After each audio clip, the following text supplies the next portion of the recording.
We need to talk about what's happening with Dr. Rose Cotter and how everyone around her is smiling like this. So Rose is a psychiatrist who is seeing a patient named Laura. Laura tells her that she has been experiencing something sinister. She claims she sees something that no one else can see, and that it's smiling back at her.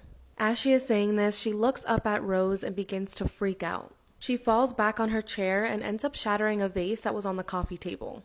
Rose immediately runs to the phone to ask for help, and when she turns around to look at Laura, she sees her standing there, smiling. She's holding a piece of the broken vase and then uses it to carve out her smile. And then she dies. Of course, Rose is in shock and doesn't understand why this happened. So she listens back to the tape recordings from her session with Laura and is stuck at the part where she says, "It's smiling at me."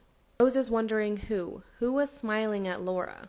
As Rose tries to recover from this incident, she goes back to work at the hospital, but begins to experience her own sinister occurrences. The first instance happened when she was walking past a patient's room and saw a man just sitting on his bed, smiling at her. So she approaches him and tries to get him to snap out of it. When he does, he begins to scream at her saying, "You're going to die." This freaks Rose out, so she begins to work with a detective to try to figure out what's going on.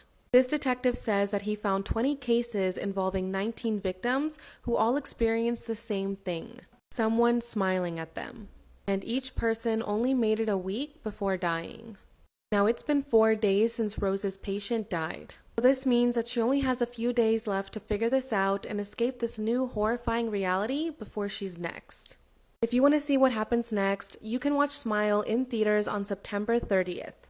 Spooky season is just around the corner, so you definitely don't want to miss out on the psychological thriller.